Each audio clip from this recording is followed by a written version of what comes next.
بسم اللہ الرحمن الرحیم۔ اللہ تبارک و تعالیٰ کے پاکیزہ نام سے آغاز کرتے ہیں جو بہت مہربان نہایت رحم والا ہے۔ درس بخاری شریف کا سلسلہ جاری و ساری ہے، اور الحمدللہ ویسے تو جو ریگولرلی ہم چلتے آ رہے ہیں 89 نمبر حدیث تک ہم پہنچ گئے تھے، اور 90 حدیث کا آغاز کرنا تھا، 90 نمبر حدیث کا، لیکن جیسے کہ میں نے پچھلے پروگرام میں بھی وضاحت کی تھی کہ ایک دو حدیثیں ہماری درمیان میں غلط فہمی کی بنا پر رہ گئی تھیں، تو بہتر ہے کہ پہلے ان کو کور کر لیا جائے۔ تو ان میں سے اب ایک حدیث 77ویں نمبر حدیث پاک رہ گئی ہے، یہ کر کے انشاءاللہ پھر ہم اپنی اسی سابقہ ترتیب پر دوبارہ آ جائیں گے، اور پھر بالترتیب ہماری حدیثیں آگے چلیں گی۔ 77ویں حدیث حضرت محمود بن ربیع سے مروی ہے، یہ اپنے بچپن کا واقعہ بیان کرتے ہیں،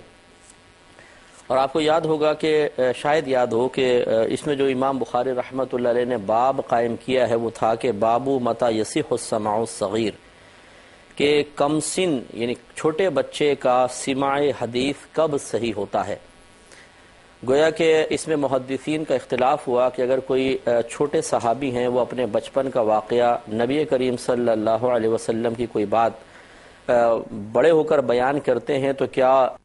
وہ حجت ہوگی، کیا اس سے مسائل نکالے جائیں گے، یا ان کی کم سنی کا اعتبار کرتے ہوئے کہ شاید یہ چھوٹے تھے صحیح نہ سن سکے ہوں اس کو نظر انداز کر دیا جائے گا۔ تو آپ کو بتایا تھا کہ اس پہ اکثر متفق ہیں کہ اگر ایک بچہ 6-7 سال کا ہے یا 5 سال کا بھی ہے اگر، لیکن بہت سمجھدار ہے، اور انہوں نے نبی کریم صلی اللہ علیہ وسلم کی کوئی بات سنی تھی اس بچپنے کی حالت میں، پھر جوان ہو کر بڑے ہو کر انہوں نے اس بات کو بیان کیا کہ میرے بچپن میں ایسا ہوا تھا، نبی کریم صلی اللہ علیہ وسلم نے اس طرح میرے سامنے ایک بات کو بیان کیا تھا، تو بالکل ان کا قول ایک شرعی حجت ہوگا۔ تو اسی پر یہ حدیث پاک لے کر آئے ہیں۔ پہلے لائے تھے ابن عباس رضی اللہ تعالی عنہما کی حدیث، کہ جس میں انہوں نے بتایا تھا کہ نبی کریم صلی اللہ علیہ وسلم نے میری خدمت سے خوش ہو کر مجھے گلے بھی لگایا اور میرے لیے دعا کی کہ اللہ تعالیٰ اس کو قرآن کا فہم عطا فرما۔ اور دوسری یہ حدیث ہے جو حضرت محمود بن ربیع رضی اللہ تعالی عنہ سے مروی ہے۔ یہ کہتے ہیں، میں اس کا عربی متن بھی آپ کی خدمت میں عرض کرتا ہوں، یہ کہتے ہیں کہ اقلت من النبی صلی اللہ علیہ وسلم مجتن، مجھے نبی کریم صلی اللہ علیہ وسلم کی طرف سے ایک کلی کرنا یاد ہے۔ مجہا فی وجہی، آپ نے وہ پانی کی کلی یا پانی جو تھا اپنے منہ میں بھر کے میرے منہ پہ ڈالا تھا، میرے چہرے پہ ڈالا تھا۔ وَأَنَا ابْنُ 5 سنین، اس حال میں کہ میں 5 سال کا لڑکا تھا۔ من دلوین، ایک ڈول سے۔ بامحاورہ ترجمہ یہ ہے کہ آپ فرماتے ہیں کہ نبی کریم صلی اللہ علیہ وسلم نے ایک ڈول سے پہلے پانی پیا اور پھر اپنے لعاب دہن اقدس کے ساتھ اس پانی کو ملا کر میرے چہرے پر نبی کریم صلی اللہ علیہ وسلم نے اپنے دہن مبارکہ سے اس پانی کو ڈالا۔ تو یقیناً یہ سرکار صلی اللہ علیہ وسلم نے آپ کو برکات سے نوازنے کے لیے ایسا کیا۔ تو اس سے اب یہ چونکہ دیکھیں 5 سال کے بچے ہیں لیکن سمجھدار تھے، تو اس حدیث سے بالکل استدلال کیا جائے گا کہ نبی کریم صلی اللہ علیہ وسلم چونکہ آپ امام وقت تھے، نبی کریم اللہ کے نبی تھے، تو اور پھر آپ کا جو دہن اقدس تھا وہ برکات کا مجموعہ تھا، اور آپ کے لعاب دہن اقدس کی بڑی برکات مختلف مقامات پر ظاہر ہوئی تھیں۔ کہیں تو آپ نے کھاری پانی کے اندر اپنا لعاب ڈالا تو وہ میٹھا ہو گیا، شیریں ہو گیا۔ منقول ہے کہ آپ نے آٹے کے اندر اپنا لعاب دہن اقدس ملایا تو وہ بڑھتا چلا گیا اور اتنی روٹیاں بنی کہ 1100-1400 صحابہ کو پوری ہو گئیں۔ اسی طرح آپ نے اگر سالن میں اپنا لعاب دہن اقدس ڈالا تو وہ بڑھ گیا، جیسے کہ جابر رضی اللہ تعالی عنہ کی دعوت میں آپ نے فرمایا تھا۔ اسی طریقے سے آپ نے ایک صحابی کی آنکھ میں، جیسے حضرت علی کرم اللہ وجہہ الکریم کے بارے میں بھی منقول ہے کہ غزوہ خیبر میں نبی کریم صلی اللہ علیہ وسلم نے ارشاد فرمایا کہ کل ایک شخص ایسا ہوگا کہ اللہ تبارک و تعالی اس کے ہاتھ پر خیبر کے قلعے کو فتح فرما دے گا اور میں اس کو علم دوں گا۔ تو اگلے دن سارے صحابہ منتظر تھے کہ شاید نبی کریم صلی اللہ علیہ وسلم مجھے علم عطا فرما دیں، ہر ایک کی تمنا تھی۔ لیکن اس محفل میں حضرت علی کرم اللہ وجہہ الکریم نہیں تھے۔ نبی کریم صلی اللہ علیہ وسلم نے ارشاد فرمایا کہ علی کہاں ہے؟ تو بتایا کہ رسول اللہ وہ اس لیے نہیں آ سکے ہیں کہ ان کو آشوب چشم کا مرض ہو گیا ہے، آنکھیں دکھنی آ رہی ہیں، پانی مسلسل بہہ رہا ہے، اس لیے وہ یہاں پر نہ آ سکے۔ نبی کریم صلی اللہ علیہ وسلم چونکہ اللہ کا حکم تھا، یہ تقدیر الہی مقرر ہو چکی تھی، اللہ کا فیصلہ تھا کہ حضرت علی رضی اللہ تعالیٰ عنہ کے دست اقدس پر ہی قلعہ خیبر فتح ہونا تھا۔ سرکار نے فرمایا ان کو بلاؤ، وہ لائے گئے، حاضر ہوئے تو نبی کریم صلی اللہ علیہ وسلم نے اپنا لعاب دہن اقدس نکالا، حضرت علی رضی اللہ تعالیٰ عنہ کی آنکھ میں لگایا، ایک لمحے میں آنکھیں ٹھیک ہو گئیں۔ اسی طرح حضرت سلمہ بن اکوع رضی اللہ تعالی عنہ، یہ ایک صحابی تھے جو نبی کریم صلی اللہ علیہ وسلم کے کام سے گئے تھے اور پھر آپ کی پنڈلی مبارکہ شہید ہو گئی تھی، آپ گر گئے تھے اور اس سے آپ کی پنڈلی کی ہڈی ٹوٹ گئی تھی، اور اتنی زیادہ ہڈی ٹوٹ گئی تھی کہ اس کا جڑنا ممکن نظر نہیں آتا تھا۔ نبی کریم صلی اللہ علیہ وسلم نے اپنے لعاب دہن اقدس ان کے پاؤں پہ لگایا، ہڈی کو جوڑا، ایسی مضبوط ٹانگ ہو گئی کہ وہ خود حیران ہوتے تھے کہ ایسی مضبوطی تو پہلے بھی ان کو حاصل نہیں تھی۔ تو نبی کریم صلی اللہ علیہ وسلم کے لعاب دہن اقدس میں اللہ نے بڑی برکات رکھی، تو نبی کریم صلی اللہ علیہ وسلم نے ان حضرت محمود بن ربیع رضی اللہ تعالیٰ عنہ پر خصوصی کرم فرمانے کا ارادہ کیا، اللہ کی اجازت سے، اللہ کے حکم سے، اللہ کی عطا سے،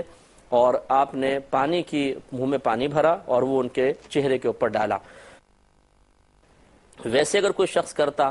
تو ہم جیسے آپس میں چھوٹے جب بچپن میں ہوتے ہیں، آپ نے دیکھا ہوگا بچے منہ میں پانی بھر کے ایک دوسرے کے اوپر پھینکتے ہیں تو اس کو بدتمیزی شمار کیا جاتا ہے۔ آج بھی اگر کوئی بڑا انسان، عام انسان کسی چھوٹے کے منہ پہ پانی کی کلی کر دے تو اس کو معیوب تصور کیا جائے گا، لیکن ہمارے نبی کریم صلی اللہ علیہ وسلم کا معاملہ بالکل جدا گانا ہے۔ آپ ہماری مثل نہیں ہیں، آپ جو بھی کام کرتے ہیں اللہ تبارک و تعالی کے حکم سے، اللہ کی اجازت سے، اور ہزارہا حکمتوں کو ملحوظ رکھتے ہوئے۔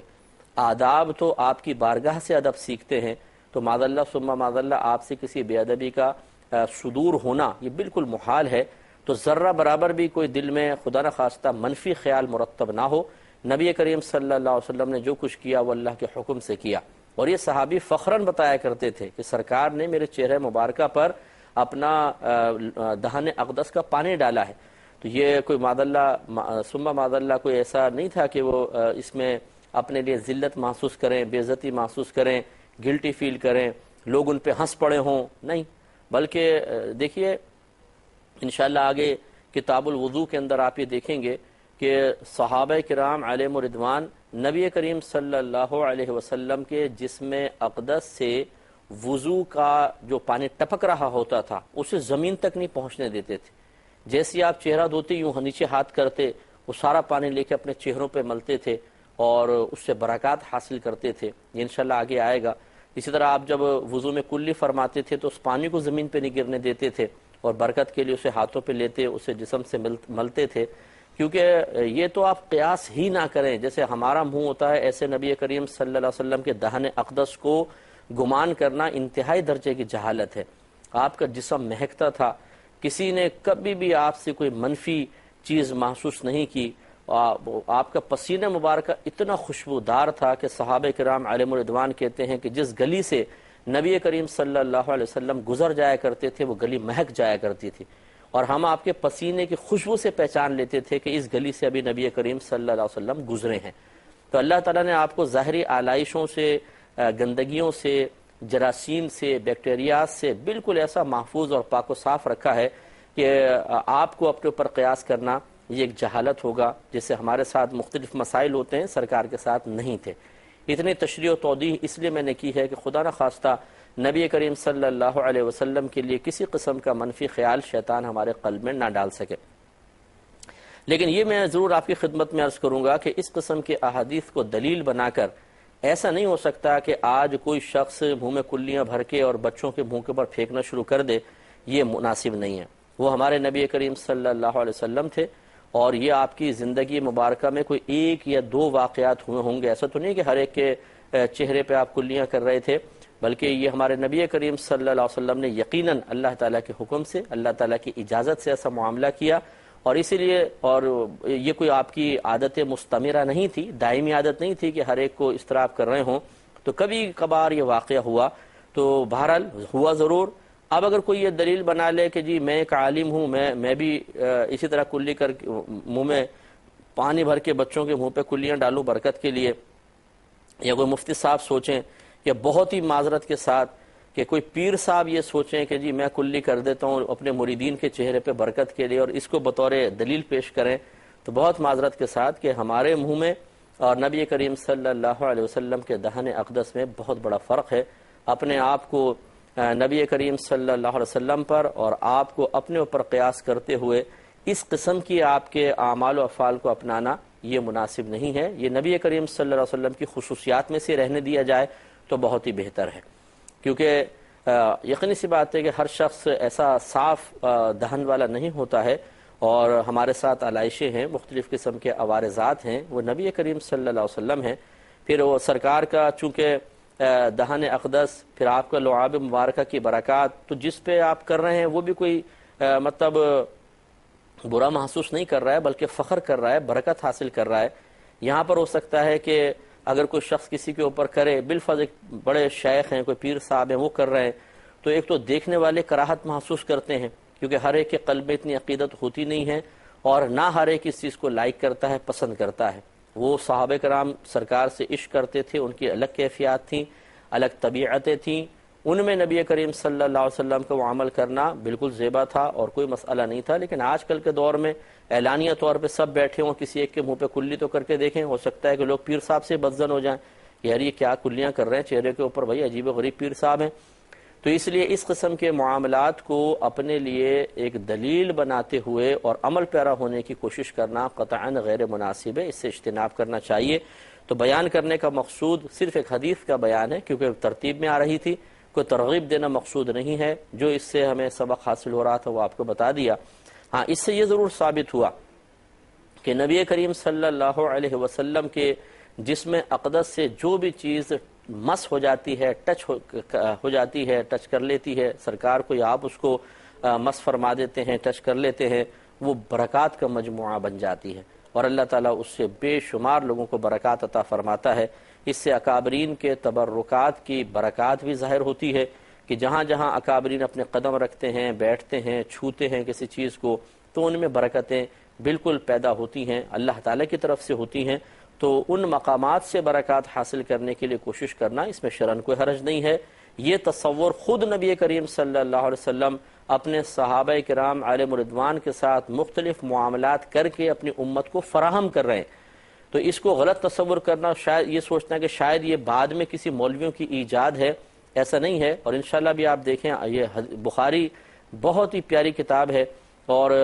بعض حضرات صرف کہتے ہیں جی بخاری سے دلیل لائیں، بخاری سے دلیل لائیں، تو انشاءاللہ امام بخاری رحمۃ اللہ علیہ پر اللہ تعالیٰ اپنی ہزارہ رحمت نازل فرمائے کہ آپ نے بے شمار معاملات جو آج مسلمانوں میں رائج ہیں، چاہے وہ نظریاتی اعتبار سے ہوں، عملی اعتبار سے ہوں، عقائد کے اعتبار سے ہوں، عقیدے کے اعتبار سے ہوں، بے شمار چیزوں کا بیان اس کتاب میں فرما دیا ہے۔ تو انشاءاللہ ہم آپ کی خدمت میں وقتاً فوقتاً جیسے جیسے ایسے معاملات آتے رہے تو ان کی نشاندہی کرتے رہیں گے۔ اب ہم اپنی ترتیب پر آتے ہیں۔ 89 حدیثیں ہو گئی تھیں، 90 نمبر حدیث پر ہم دوبارہ آئے ہیں، اور اب ہم انشاءاللہ اس ترتیب سے چلیں گے۔ درمیان میں جو ایک دو حدیثیں ہماری کسی غلط فہمی کی بنا پر نکلی تھیں، الحمدللہ ہم نے انہیں بھی کور کر لیا، اور اس کی وجہ یہ بھی میں نے آپ کو بتائی تھی کہ ہم نہیں چاہتے ہیں کہ ہماری ترتیب ٹوٹ جائے۔ اب انشاءاللہ بالکل بالترتیب حدیثیں ہو گئی، پہلی سے لے کر اب 90 نمبر حدیث تک ہم پہنچ چکے ہیں۔ اس میں پہلے امام بخاری رحمۃ اللہ علیہ نے ایک باب قائم کیا ہے۔ یہ لکھتے ہیں کہ باب الغضب فی الموعظۃ والتعلیم اذا رأى ما یکرہ، اس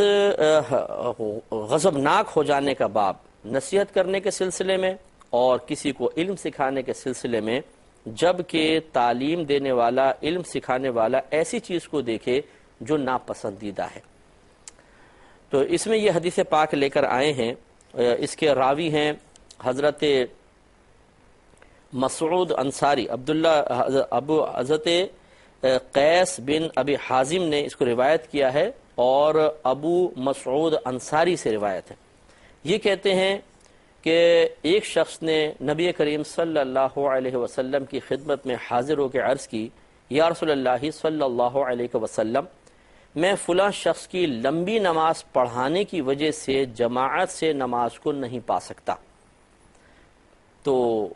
عذر اس نے بیان کیا کہ لمبی لمبی نمازیں پڑھاتے ہیں، اس عذر کی بنا پر میں کمزور ہوں، ضعیف ہوں، مجبوری ہے، میں جماعت کو نہیں پا سکتا، کیا حکم ہوگا؟ راوی کہتے ہیں کہ پس میں نے نبی کریم صلی اللہ علیہ وسلم کو نصیحت کرنے کے سلسلے میں اس دن سے زیادہ کبھی غضبناک ہوتے ہوئے نہیں دیکھا۔ آپ نے فرمایا کہ اے لوگو، تم نمازیوں کو متنفر کرتے ہو، یعنی ان کے قلب میں نفرت پیدا کرتے ہو، پس جو شخص لوگوں کو نماز پڑھائے وہ تخفیف کے ساتھ یعنی ہلکی نماز پڑھائے، کیونکہ نمازیوں میں بیمار، کمزور اور کسی ضروری کام پر جانے والے بھی ہوتے ہیں۔ تو آپ غور فرمائیں کہ کس قدر یہ بہترین حدیث پاک ہے جو نبی کریم صلی اللہ علیہ وسلم نے بیان فرمائی، اور اس سے معلوم ہوتا ہے کہ ہمارا مذہب اسلام بہت ہی پیارا مذہب ہے۔ یہ شدت کو، سختی کو اور اپنی کیفیات اور اپنے ذاتی جذبات کو دوسروں پر مسلط کرنے کو ناپسند فرماتا ہے۔ اور اسے معلوم ہوا کہ ایک مفتی کی بارگاہ میں حاضر ہو کر، عالم کے پاس آ کر، کسی فیصلہ کرنے والے کے پاس آ کر اگر کسی کی شکایت کی جائے تو یہ چغلی میں نہیں آئے گی، غیبت میں شامل نہیں ہوگی۔ کہ ان صحابی نے آ کے باقاعدہ سرکار صلی اللہ علیہ وسلم کی بارگاہ میں ایک شکایت ہی کی ہے، یا رسول اللہ میں نماز میں نہیں حاضر ہو سکتا جماعت میں، کیونکہ بڑی لمبی لمبی نمازیں پڑھاتے ہیں۔ تو اس سے فقہا نے استدلال یہ بھی کیا ہے کہ اس سے معلوم ہوا کہ اگر کوئی امام بہت ہی لمبی لمبی نماز پڑھائے اور کوئی شخص اس کے پیچھے اپنی مجبوریوں کی بنا پر مستقل حاضر نہیں ہو سکتا تو یہ اس کے لیے ترک جماعت کے لیے عذر ہے۔ مثال کے طور پر جیسے مارکیٹ کی مسجدیں ہیں، آفس یا فیکٹریز کے قریب مساجد ہوتی ہیں، تھوڑا سا ریسٹ ٹائم ملتا ہے، اس میں کھانا بھی کھانا ہے، آپ نماز بھی پڑھائیں اور پھر دوبارہ ڈیوٹی جوائن کرنی ہے۔ اب اس میں جب مسجد میں آتے ہیں تو لمبی لمبی نماز پڑھاتے ہیں امام صاحب، اتنی لمبی کہ ریسٹ ٹائم بھی ختم ہو جاتا ہے اور پھر دیر سے پہنچتے ہیں تو پھر مالکان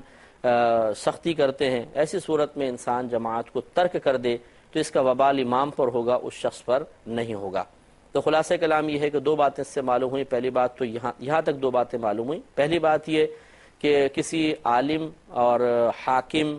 یا کسی جج کے سامنے، مفتی صاحب کے سامنے، قاضی صاحب کے سامنے، اسی طرح اگر بچوں میں باہم گھر میں جھگڑا ہو جاتا ہے تو ماں باپ کے سامنے، اسٹوڈنٹس کوئی پرابلم کا شکار ہو جاتے ہیں تو اپنے ٹیچرز کے سامنے کسی کی شکایت کرنے میں کوئی حرج نہیں، بشرطے کہ واقعی صرف معاملہ سلجھانا مقصود ہو، فیصلہ لینا مقصود ہو، کسی کو مروانا، کسی کی پٹائی کروانا، کسی کو بے عزت کروانا مقصود نہ ہو تو یہ بالکل جائز ہے۔ اس پہ مزید کلام کریں گے لیکن نیکسٹ پروگرام میں۔ وآخر دعوانا ان الحمدللہ رب العالمین۔